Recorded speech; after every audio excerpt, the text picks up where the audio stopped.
एक छोटे से शहर में आज भी लोग बहुत थे, लेकिन उसी शहर में एक घर था जहाँ पर एक छोटा सा परिवार रहता था। उस घर में 3 लोग रहते थे, दिनेश, रीटा और उनकी बेटी तन्नू। दिनेश को कुछ दिनों के लिए ऑफिस से छुट्टी मिल जाती है। दिनेश अपने परिवार के साथ गांव चला जाता है, जहाँ पर दिनेश का अपना पुराना घर होता है। फिर दिनेश बोलता है, देखो यहाँ आकर कितना अच्छा लग रहा है। शहर में तो हमेशा भीड़ भाड़ रहती है, ताज़ी हवा भी अब शहर में नहीं रही। यहाँ गांव में ताज़ी हवा भी है और प्रदूषण भी नहीं। अब कुछ दिनों के लिए यहाँ मज़े करेंगे।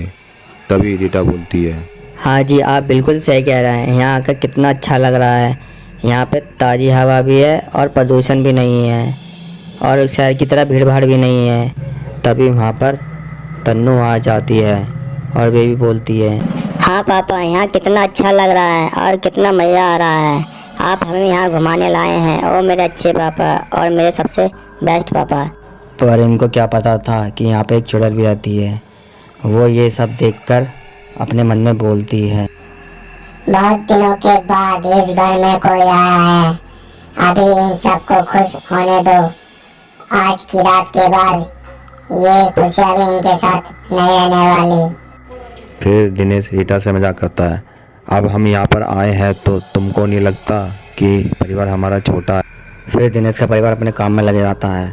हर किसी या मध्यम वर्ग के परिवार की तरह इस परिवार की भी खुशियाँ छोटी छोटी बातों में मिल जाया करती हैं। अचानक से वहाँ चुड़ैल दोबारा आ जाती है। अरे बहुत देर से इस घर में मजे कर रहे हैं, अब इनकी खुशियाँ खत्म हो जाएंगी। अभी इन सबको मैं बताती हूँ। तभी चुड़ैल तन्नू के शरीर में चली जाती है और तन्नू फिर, पापा पापा मुझे बचाओ, पापा पापा। तभी दिनेश, अरे तन्नू बेटी कहाँ है हमारी? ये तन्नू की आवाज़ है। तन्नू चिल्ला रही है, कहाँ पे है तन्नू? अरे ये तो बगल वाले कमरे से आवाज़ आ रही है, चलो वहाँ देखते हैं। तन्नू कहाँ हो तुम बेटी, कहाँ हो तन्नू? दिनेश और रीटा दूसरे वाले कमरे में जाते हैं। तन्नू को ज़मीन पर लेटा देख वो परेशान हो जाते हैं और सोचते हैं कि तन्नू बेटा ज़मीन पर क्यों लेटी हुई है। तभी अचानक से तन्नू खड़ी हो जाती है। मैं तो मजाक कर रही थी और मैं आपको डरा रही थी। तभी दिनेश, अरे तन्नू मेरी बच्ची, तुमने तो हमें डरा ही दिया था, हम तो बिल्कुल डर ही गए थे। तन्नू की माँ, इस लड़की ने तो हमें परेशान कर रखा है। सचमुच में इनने हमें डरा ही दिया था, बहुत शैतानी करती है। दिनेश रीटा से बोला, अरे तन्नू की माँ, आज हम थक भी गए हैं, अब शाम हो गई है, चलो सो जाओ। लेकिन कुछ देर बाद तन्नू उठ जाती है और पूरे घर में चलना शुरू कर देती है। अगले दिन सुबह देखो तन्नू के पापा, इस लड़की ने तो हमें परेशान कर रखा है, पूरे घर में राशन भी फेर दिया है। अब मैं खाना कैसे बनाऊंगी, ये लड़की भी ना। फिर दिनेश कहता, अरे बस तुम तन्नू को मत डांटना, मैं बाजार जाकर सारा सामान ले आता हूँ, बस तुम तन्नू को बिल्कुल भी कुछ मत कहना। रात को फिर वे सब सो जाते हैं और चुड़ैल, कल तो उनकी शक्ल देखने वाली थी, अभी तो ये शुरुआत है। आज मैं दिखाती हूँ कि मैं कौन हूँ। हा हा हा। ऐसा कहते ही फिर चुड़ैल रीटा के शरीर में चली जाती है और फिर रीटा वहाँ से गायब हो जाती है। दिनेश दिनेश मुझे बचा, मुझे बहुत डर लग रहा है। दिनेश कहाँ हो तुम, बचाओ दिनेश। तभी दिनेश उड़ जाता है। अरे रीटा कहाँ हो तुम, दिखाई क्यों नहीं दे रही? कहाँ पे हो? आवाज तो आ रही है पर तुम दिखाई क्यों नहीं दे रही? तभी दिनेश दूसरे वाले कमरे में जाता है और उस कमरे में जाकर वह देखता है कि रीटा वहाँ पर भी नहीं है। फिर वह चारों तरफ नज़र घुमाता है, उसको तब भी रीटा दिखाई नहीं देती। अचानक से रीटा बेड के बगल में ज़मीन पर सोई होती है। दिनेश रीटा को ज़मीन पर सोया देखकर परेशान हो जाता है और वह सोचता है कि ये क्या हो रहा है, मुझे तो कुछ समझ नहीं आ रहा।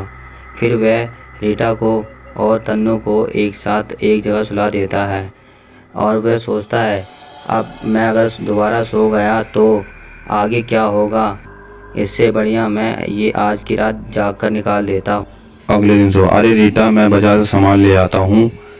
क्या हुआ, तबीयत ठीक है तुम्हारी? क्या बात है? अरे पता नहीं क्यों मेरे कल रात से पूरे शरीर में दर्द हो रहा है। हाँ पापा, परसों रात को मेरे शरीर में भी दर्द हो रहा था। ये सब बात सुनकर दिनेश परेशान हो जाता है और वह बाजार जाता है तो रास्ते में उसका दोस्त हरिया आता दिखाई देता है। तो अरे दिनेश भाई, क्या बात है? लगता है जैसे तेरी नींद पूरी नहीं हुई है। क्या बात है दोस्त, बता तो सही। अरे क्या बताऊं हरिया भाई, 2-4 दिन से मेरे घर में सब उल्टा सीधा हो रहा है।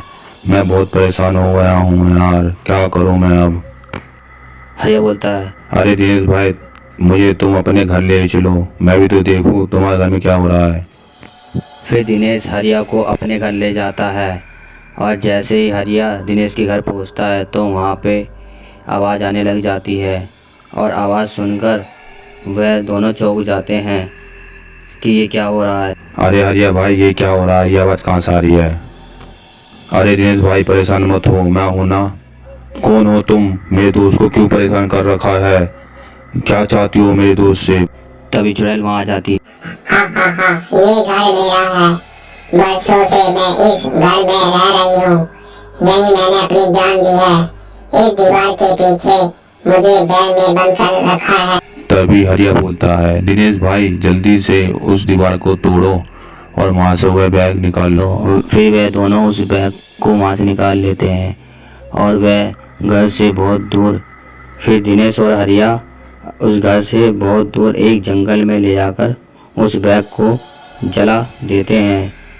फिर दिनेश और हरिया उस बैग को जलाने के बाद वहाँ से फिर अपने घर आ जाते हैं। फिर दिनेश रीटा को सारी बात बताता है।